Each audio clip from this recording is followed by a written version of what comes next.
Assalamualaikum warahmatullahi wabarakatuh. Jumpa lagi bersama Cikgu Salbiah dalam mata pelajaran sejarah tahun 6. Baiklah, hari ini kita akan memulakan kelas pembelajaran dari rumah kita bagi tajuk yang pertama untuk sukatan sejarah tahun 6. Baiklah, semua murid, kamu boleh rujuk pada buku teks masing-masing iaitu pada muka surat 1.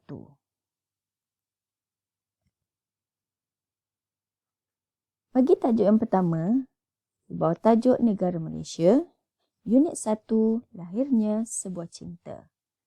Dengan standard kandungan 10.1 Pembentukan Malaysia, standard pembelajaran 10.1.1 menguraikan sebab-sebab pembentukan Malaysia, 10.1.2 menjelaskan tokoh-tokoh yang terlibat dalam pembentukan Malaysia dan juga untuk menyatakan perasaan bangga terhadap pembentukan Malaysia. Baiklah, jika dirujuk kepada tajuk kita pada hari ini, dapatkah kamu fahami apakah yang dimaksudkan dengan pembentukan Malaysia? Adakah negara kita mengalami beberapa proses sebelum terjadinya Malaysia yang kita ada sekarang? Baiklah, jika diikuti daripada tajuk-tajuk sejarah daripada tahun 4 dan juga tahun 5, ada kesinambungannya. Jadi, untuk sukatan sejarah tahun 6 adalah apa yang berlaku selepas fasa merdeka. Seterusnya, pembentukan Malaysia bermaksud sebelum ini, selepas negara kita mencapai kemerdekaan, negara kita dikenali sebagai Persekutuan Tanah Melayu.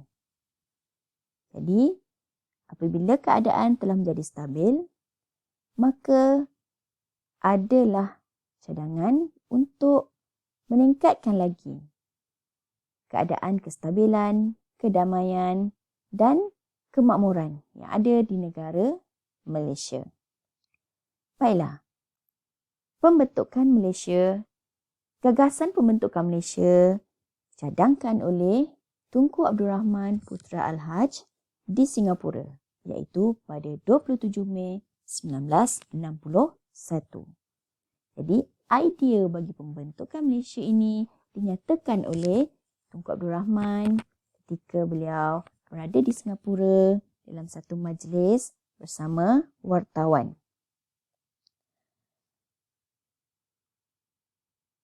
Kita teruskan ya. Jadi, untuk yang pertama ini, kamu dah tahu siapakah yang memulakan idea bagi pembentukan Malaysia. Okay, apakah sebab-sebab yang menjadi punca kepada pembentukan Malaysia ini? Jadi, terdapat 3 sebab utama. Yang pertama adalah untuk menjamin keselamatan negara. Yang kedua, bagi memajukan sosioekonomi. Dan yang ketiga, untuk mencapai keseimbangan kaum. Baiklah, kita pergi satu persatu. Bagi tokoh-tokoh yang terlibat dalam proses pembentukan Malaysia dari peringkat awal sehingga berjaya direalisasikan, terdapat beberapa tokoh. Antaranya adalah yang paling utama, Tunku Abdul Rahman Putra Al-Haj, Tun Abdul Razak bin Datuk Husin, Tun Muhammad Ghazali bin Syafi'i, Tan Sri Datuk Amar Ong Kee Hui, Tun Muhammad Fuad Stephen, Tan Sri Datuk Amar Stephen Kalung Lingkan, Tun Temenggung juga anak Baring, Lee Kuan Yew dan Tun Datuk Mustafa bin Datuk Harun. Jadi, semua tokoh-tokoh yang ada di sini adalah insan-insan yang berjasa besar dalam proses dan juga perjalanan bagi pembentukan Malaysia. Okey, sebab-sebab yang cikgu maksudkan di awal tadi ialah yang pertama, dari aspek menjamin keselamatan negara. Kita ketahui sebelum kita merdeka, tanah Melayu diancam oleh komunis. Jadi, selepas kita merdeka, sakit-baki komunis masih lagi ada dan ianya menjadi ancaman kepada negara yang bersebelahan dengan tanah Melayu, iaitu Singapura dan Sarawak. Jadi, untuk menjamin keselamatan bagi Singapura dan juga Sarawak serta satu lagi negeri iaitu Borneo Utara, maka pembentukan Malaysia ini dianggap dapat membantu supaya ketiga-tiga negeri ini dapat menjamin keselamatan daripada ancaman komunis. Yang kedua, komunis juga berhasrat untuk menyebarkan pengaruhnya di Asia Tenggara. Jadi sekiranya negeri-negeri ataupun negara-negara yang ada di persekitaran Tanah Melayu tidak bersatu padu, maka lebih mudahlah bagi komunis untuk menyebarkan pengaruhnya di Asia Tenggara. Yang seterusnya adalah Persekutuan Tanah Melayu berpengalaman dalam menghadapi ancaman komunis, sebagaimana yang telah kita pelajari pada tahun yang lepas. Kita teruskan bagi sebab-sebab yang kedua, iaitu bagi memajukan sosioekonomi. Apa yang dimaksudkan dengan sosioekonomi? Sosioekonomi bermaksud ekonomi dan juga persekitaran sosial yang ada di negara kita. Jadi, apabila negara kita dapat disatukan di bawah gagasan Malaysia, ianya dapat meningkatkan lagi permintaan barangan tempatan oleh pasaran luar. Kita dapat meluaskan lagi ekonomi kita dari segi pengeluaran barang-barang tempatan. Yang kedua, apabila dapat disatukan negeri-negeri yang ada bersekitaran ini sebagai Malaysia, maka sebuah negara itu dapat dilihat oleh pelabur luar sebagai sebuah negara yang stabil. Apabila sebuah negara yang stabil, maka para pelabur luar berminat untuk buat pelaburan dan seterusnya dapat meningkatkan taraf ekonomi sesebuah negara.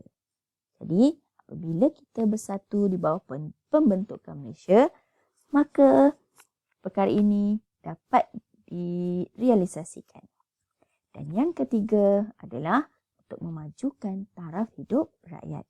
Sebagaimana yang kita tahu, sebelum kita merdeka, telah berlaku perbezaan di antara taraf hidup rakyat yang hidup di bandar dan juga yang hidup di kawasan kampung-kampung.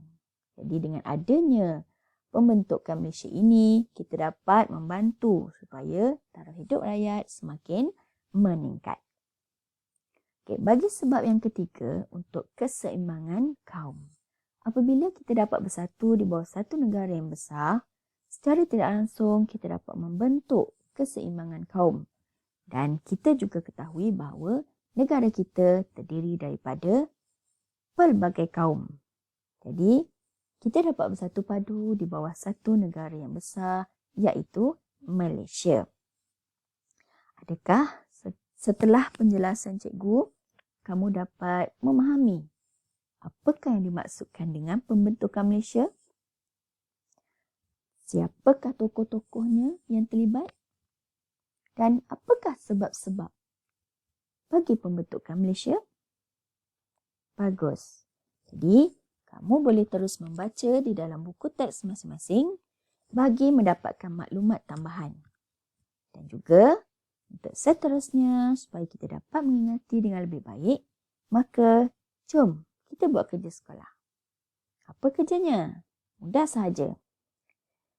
Kamu diminta untuk menyalin nota seperti yang cikgu dah tunjukkan di sini. Dalam buku nota sejarah, biasa tuliskan hari dan tarikh serta tajuk kita pada hari ini. Dan sila salinkan nota yang berkaitan dengan tajuk yang kita belajar pada hari ini dengan baik supaya dapat dijadikan sebagai rujukan di kemudian hari. Okay, seterusnya, Catatkan juga tokoh-tokoh yang terlibat dalam pembentukan Malaysia.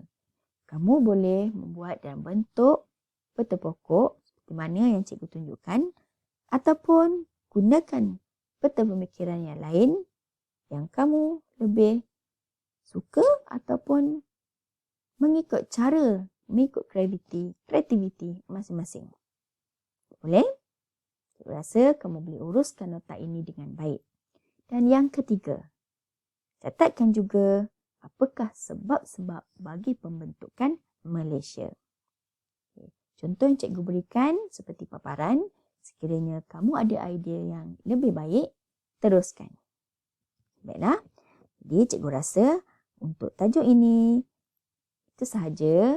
Kita akan jumpa lagi dengan tajuk seterusnya. Masih lagi di dalam pembentukan Malaysia. Kita akan belajar apakah subtopik yang seterusnya. Sehingga berjumpa lagi. Cikgu ucapkan selamat belajar dan jumpa lagi. Assalamualaikum warahmatullahi wabarakatuh. Bye.